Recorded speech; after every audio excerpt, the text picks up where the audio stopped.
आपका स्वागत अभिनंदन है नारद स्टडी पॉइंट पे। तो ये electromagnetic effect of electric current. तो हमें जो देखना है magnetic effect of electric current, Fleming left hand rule और फ्लेमिंग बाम हस्त नियम। तो सबसे पहले देखिए फ्लेमिंग। अब जो magnetic effect of electric current होता क्या है, तो चुंबक के वैद्युत प्रवाह, ये क्या होते हैं, चुंबक के वैद्युत प्रवाह होते हैं। चुंबक के वैद्युत प्रवाह। अब चुंबक के वैद्युत प्रवाह क्या होता है, मान लीजिए एक चुंबक है, तो ये हमारे पास मैग्नेट है। तो ये एक चुंबक है और ये जो है आपका कॉइल है, ये कॉइल है, ये चुंबक है। और कॉइल में ही आपका कनेक्ट है ग्लेवनोमीटर। ग्लेवनोमीटर जो है करंट को बताता है। तो अब यहाँ पे अभी कोई इलेक्ट्रिक फील्ड नहीं उसके अंदर है, लेकिन हम जैसे मूवमेंट करेंगे, ये अपना जो मैग्नेट का इसका मूवमेंट करेंगे तो इसके अंदर करंट जो है फ्लो होने लगेगी।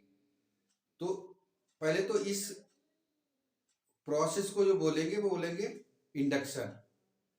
और किसकी वजह से हो रहा है, इलेक्ट्रोमैग्नेटिक इंडक्शन। मतलब इलेक्ट्रो का मतलब है करंट फ्लो हो रही है, और मैग्नेट है, मैग्नेट की वजह से फ्लो हो रही है। तो इस प्रोसेस को कहेंगे इलेक्ट्रोमैग्नेटिक इंडक्शन। ये तब तक करेगी जब तक मूवमेंट होता रहेगा। और ये मूवमेंट अगर बंद कर देंगे तो इलेक्ट्रिक करंट फ्लो होना बंद होगा। इसी में आपको क्या मिलेगा, इसी में आपको अपना ग्लेवनोमीटर या एमीटर लगा सकते हो, उससे करंट दिखाई देता है। और जो करंट फ्लो होगी उसे बोलते हैं इंड्यूस करंट। जो करंट फ्लो होगी इसके अंदर, इस कॉइल के अंदर, जो कॉइल में जो है आपका एमीटर भी लगा होता है, और ये मैग्नेट के मूवमेंट से जो फ्लो होगी करंट, उसे बोलेंगे इंड्यूस करंट। और ये तब तक फ्लो होगी जब तक ये हम लोग मूवमेंट करते रहेंगे, रोक देंगे तो फ्लो नहीं होगी। तो इस प्रोसेस को यही बताया गया है जो है चुंबक के वैद्युत प्रवाह, कि मैग्नेट से कैसे कॉइल के अंदर इंड्यूस करंट को प्रोवाइड कर सकते हैं, फ्लो कर सकते हैं। और ये हम किस में पढ़ेंगे, इससे पूरा नाम है इलेक्ट्रोमैग्नेटिज्म। मैग्नेट की वजह से करंट का फ्लो होना वही इलेक्ट्रोमैग्नेटिज्म होता है, ठीक है। और ये जो प्रोसेस है बिना छुए बिना दूर रहे इसमें फ्लो होने लगता है, इसी को बोलते हैं इलेक्ट्रोमैग्नेटिक इंडक्शन। तो अब देखिए, अब इसी के संदर्भ में पहला क्वेश्चन था, पहला हमारी जो हेडिंग है वो है Fleming's left hand rule, Fleming बाम हस्त नियम। तो फ्लेमिंग ने कहा था कि अपना बायां हाथ ऐसे कीजिए, ये बायां हाथ। तो बाएं हाथ में क्या है, ये जो है ये फोर्थ फिंगर होती है या फर्स्ट फिंगर होती है, ये क्या बताती है, मैग्नेटिक फील्ड को। ये आपको बताइए मैग्नेटिक फील्ड को, ठीक है। अब ऐसे कर लो, ऐसे कर लीजिए इसके हिसाब से। तो ये एक बताएगी, ये बताएगी क्या, ये बताएगी आपको मैग्नेटिक फील्ड को। और ये सेकेंड फिंगर ये बताएगी आपका इलेक्ट्रिक करंट। सेकेंड फिंगर क्या बता रही है, इलेक्ट्रिक करंट को। ये आपका बता रहा है मैग्नेटिक फील्ड। मैग्नेटिक फील्ड इस डायरेक्शन में होगा, ये दोनों का म्यूचुअली परपेंडिकुलर होंगे, 90 डिग्री बनेगा। तो फर्स्ट फिंगर आपको बताएगी मैग्नेटिक फील्ड, सेकेंड फिंगर ये बताएगी इलेक्ट्रिक करंट किधर फ्लो हो रही है, और जो थंब है, थंब आपका बताएगा कि डायरेक्शन ऑफ मोशन, फोर्स का मतलब डायरेक्शन किधर को होगा। तो ये है Fleming left hand rule. Fleming left hand rule, ये फर्स्ट फिंगर क्या बताएगी, मैग्नेटिक फील्ड को, सेकेंड फिंगर आपकी बताएगी इलेक्ट्रिक करंट को, और ये जो थंब जो है ये बताएगा डायरेक्शन ऑफ मोशन को। तो Fleming left hand rule tells us that first finger shows magnetic field, second finger shows electric current, and thumb tells us direction of the motion. अब ये देखिए मैग्नेटिक फ्लक्स क्या होता है, बहुत सारी, मान लीजिए ये हमारा एरिया है, ये है, इसमें बहुत सारे मैग्नेटिक फील्ड प्रोड्यूस हो रहे हैं, इसका एरिया ये है, और बहुत सारी मतलब ये मैग्नेट की वजह से मैग्नेटिक फील्ड हुआ है, इसमें फील्ड लाइंस है। तो मैग्नेटिक फील्ड लाइन कितनी है, उस मैग्नेटिक फील्ड V से और उसका एरिया से मल्टीप्लाई कर देंगे तो हमारा मैग्नेटिक फ्लक्स हो जाता है। और मैग्नेटिक फ्लक्स का SI यूनिट क्या होता है, वेबर होता है। इसका SI यूनिट क्या होता है, वेबर होता है। SI यूनिट जो होता है वेबर होता है, VEBAR।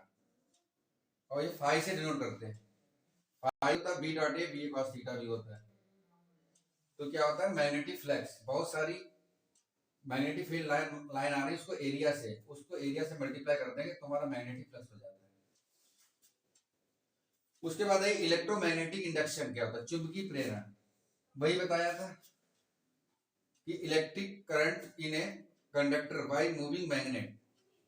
अगर कोई कॉइल है या कंडक्टर है, उसमें मैग्नेट का मूवमेंट करेंगे तो उसमें इलेक्ट्रिक करंट फ्लो हो जाएगी, मतलब फ्लो होने लगेगी।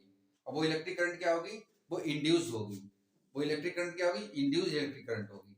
वो थोड़े समय की होगी जब तक हम इसमें मूवमेंट करते रहेंगे। मूवमेंट करना बंद कर दिया तो वो फ्लो नहीं होगी।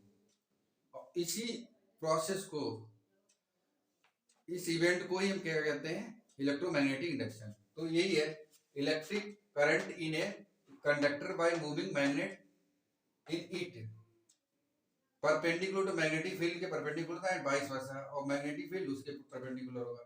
Then this is called electromagnetic induction. अब ये देखिए, ये हमारी कॉइल है। अब कॉइल में बहुत सारे इसमें जो है आपके टर्न्स हैं, और ये मैग्नेटिक, एक मैग्नेट ला रहे हैं। मैग्नेट में क्या होते हैं? दो पोल होते हैं, साउथ पोल नॉर्थ पोल।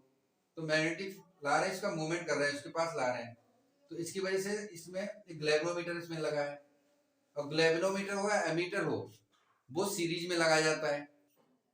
और वोल्ट मीटर, किसी भी सर्किट में वोल्ट मीटर जो है वो आपका पैरेलल में लगाया जाता है। एक क्वेश्चन आता है, ग्लेवनोमीटर हमेशा सीरीज में लगाया जाता है। ग्लेवनोमीटर या एमीटर, ये दोनों करंट को बताते हैं कि how the measurement current in the circuit, कितना करंट फ्लो हो रहा है सर्किट में। तो वो ग्लेवनोमीटर बताएगा, ये मतलब जो पूरा लैब में होता है। और जो एमीटर होता है, जो बड़े बड़े उसमें होता है वाइड स्केल पे, ये थोड़ी सी करंट को फ्लो को बताता है। और जो मीटर बहुत सारी करंट को बताता है। लगभग अगर हम एक फ्रिज चलाते हैं तो हमें लगभग 5 एम्पियर करंट की जरूरत पड़ती है। और एसी के लिए हमें थोड़ी ज्यादा जरूरत होती है, 7.5 एम्पियर की, लगभग 5 से 7.5। वो उस पे एसी पे डिपेंड करता है कि एसी कितना बड़ा है, कितना। तो उसकी क्षमता टन में होती है, 1.5 टन, 1.0 टन, 2.0 टन।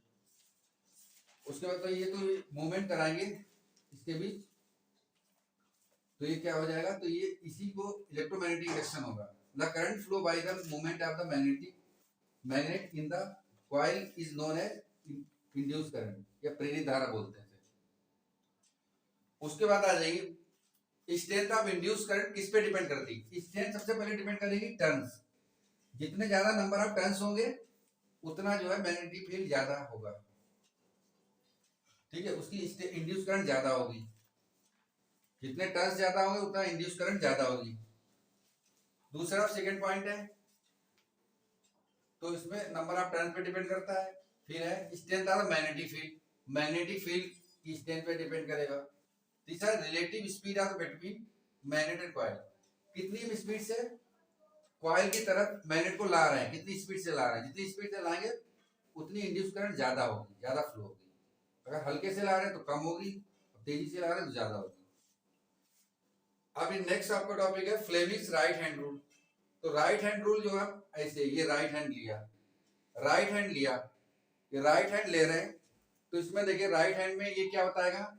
ये आपका बताएगा thumb motion, motion of the conductor बताएगा। ठीक है, मोशन बताएगा।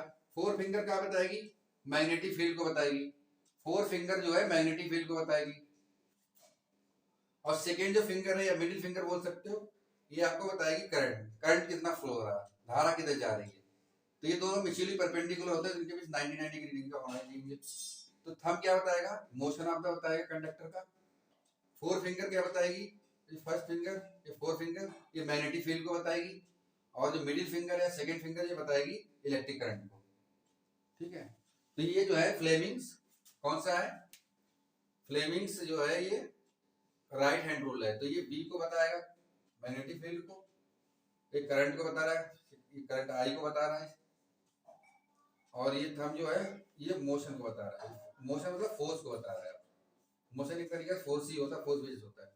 तो this law state that the thumb tells us motion and first finger as magnetic field and second finger tells us electric current. तो आज का क्लास बस यहीं तक।